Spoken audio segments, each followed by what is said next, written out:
Hello दोस्तों, कैसे हैं आप लोग।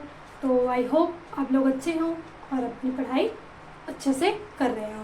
तो हमने पिछले क्लास में देखा था दृष्टि दोष, और दृष्टि दोष कैसे होता है उसकी परिभाषा देखी थी कि समंजन क्षमता क्षीण हो जाती है जिसके कारण हमें वस्तु स्पष्ट नहीं दिखाई देती है। और उसी में हमने दृष्टि दोष के कई प्रकार होते हैं। तो पहला प्रकार हमने निकट दृष्टि दोष पूरा देख लिया था कि वो कैसे होता है, उसकी परिभाषा, फिर उसका कारण, फिर उसका निवारण। अब हम पढ़ेंगे दूर दृष्टि दोष। अब आपको कोई ऐसा ह्यूमंस मिल जाए, आप ऐसे देखते होंगे, मान लीजिए आपके मतलब कहीं ऐसा जिम के होंगे आप लोग कि कोई ऐसा होता है ना कि वो बुक को ऐसे रख के पढ़ता है, तो आप लोग कहेंगे क्या ही है, मतलब नॉर्मल तरीके से नहीं पढ़ रहे हैं, वो दूर को ऐसे रख के पढ़ रहे हैं। तो अब आप अगर फिजिक्स पढ़ लेंगे तो फिर आप वहाँ दिमाग लगाने लगे भाई कि ये वस्तु को मतलब बुक को यहाँ रख के पढ़ना चाहिए था, तो ये दूर रख के पढ़ रहे हैं, तो इन्हें कोई ना कोई डिफेक्ट हुआ है।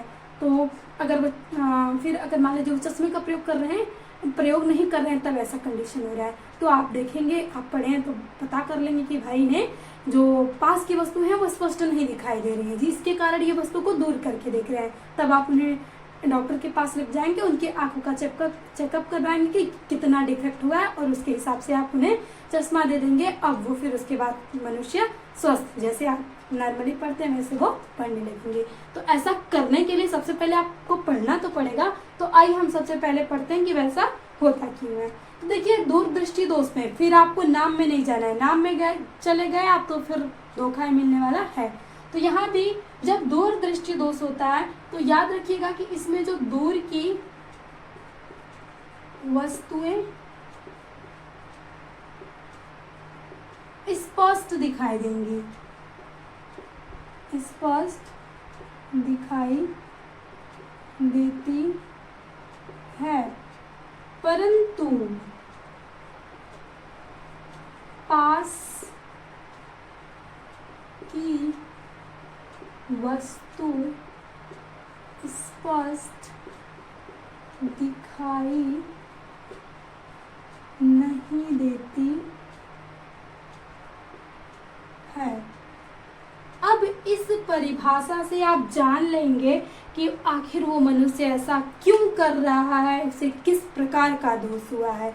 तो आप कहेंगे भाई इन्हें तो हुआ है दूरदृष्टि दोष, इन्हें पास की वस्तुएं स्पष्ट नहीं दिखाई देती हैं। और यहाँ भी एक नोट्स आप लिखिए इम्पोर्टेंट, इसमें जो स्वस्थ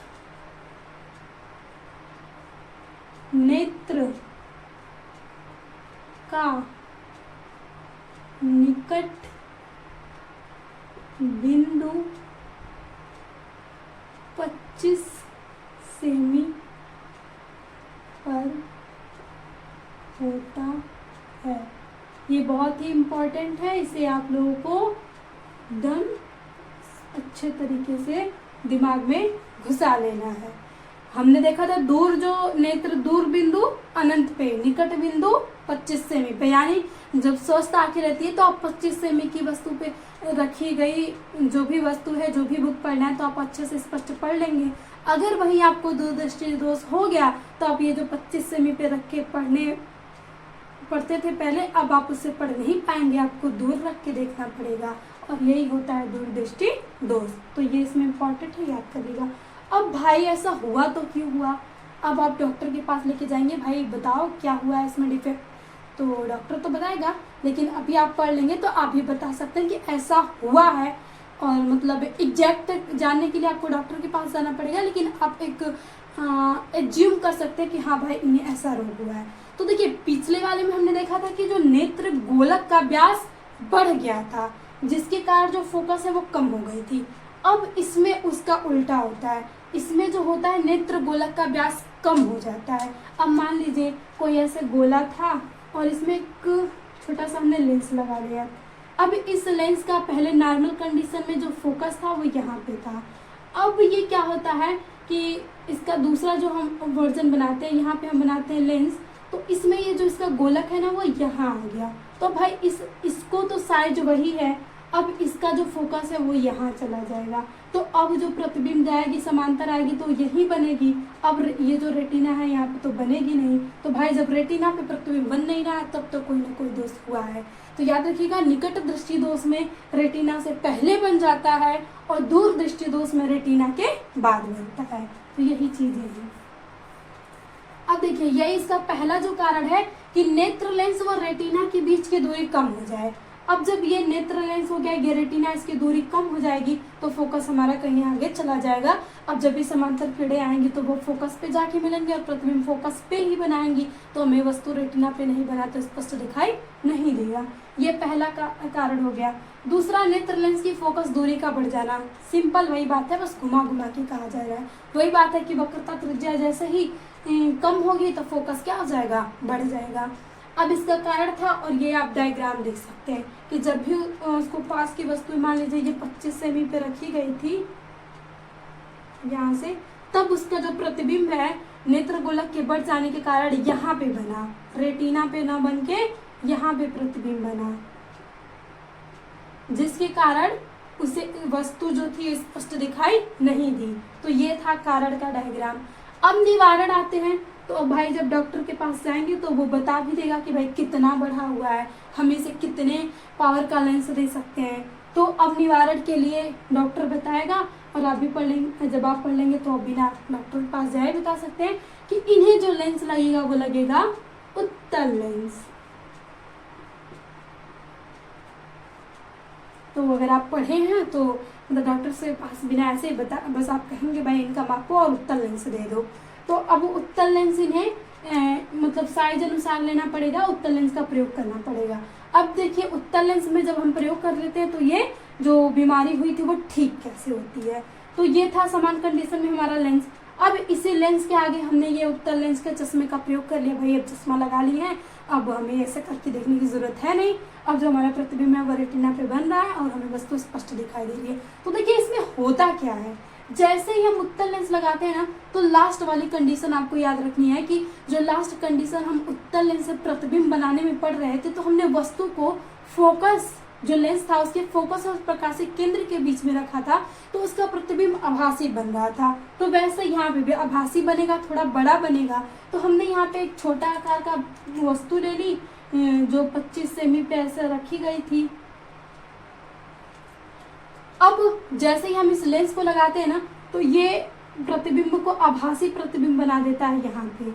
अब जब आभासी प्रतिबिंब थोड़ा सा बड़ा यहाँ पे बन जाता है, ऐसे हम चश्मा लगाते हैं तो हमें थोड़ी चीजें बड़ी दिखने लगती हैं, स्पष्ट दिखने लगती हैं। तो वही वाला कारण आप जैसे कनेक्ट करेंगे कि हाँ, हमने जब वस्तु को फोकस और प्रकाशिक केंद्र के बीच में रखा था तो जो प्रतिबिंब था वो वस्तु के आकार से बड़ा बना था। तो यहाँ भी वही कंडीशन हो रही है कि यहाँ जो प्रतिबिंब बनेगा थोड़ा सा बड़ा बन जाएगा। अब ये प्रतिबिंब इस लेंस के लिए किसका कार्य करेगा, वस्तु का कार्य करेगा। अब जैसे ही ये वस्तु का कार्य करेगा तो ये हमारी जो वस्तु यहाँ पे रखी गई है, अब यहाँ से प्रकाश किरणें समांतर ऐसे जाएंगी।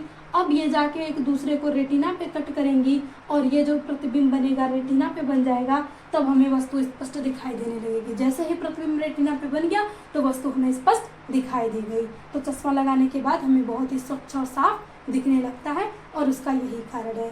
तो आई होप आप लोग को समझ में आ गया हो। बस वही वाली बात याद रखिएगा कि जब हम फोकस और उसके बीच में रखे थे तो प्रतिबिंब को वो थोड़ा सा बड़ा कर दे रही थी। और आभासी प्रतिबिंब याद रखिएगा, यहाँ पे ये वाला आभासी प्रतिबिंब बना और ये यहीं से किरणें जब यहाँ पे जाती है तो हमें रियल वाला इमेज बनता है। और रियल वाला इमेज जैसे ही रेटिना पे बना हमें वस्तु स्पष्ट दिखाई देने लगती है। तो यही होता है चश्मा लगाने के कारण जो हमारे डिफेक्ट हुए थे वो सही हो गया था। तो आपको दो चीजें याद रखनी है, निकट दृष्टि दोष में आपको अवतल लेंस का प्रयोग करना है, दूर दृष्टि दोष में आपको उत्तल लेंस का प्रयोग करना है।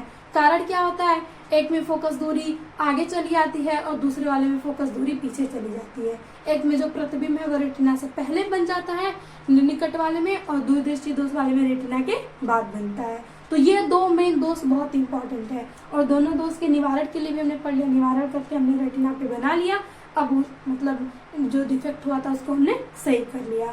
तो आई होप आप लोग को ये पूरा सेशन और ये जो टॉपिक था समझ में आया हो। तो प्लीज़ अगर थोड़ा सा भी लेक्चर हेल्पफुल रहा हो तो ज़्यादा से ज़्यादा शेयर करें। इसी के साथ मिलते हैं नेक्स्ट सेशन में। तो थैंक यू। अगेन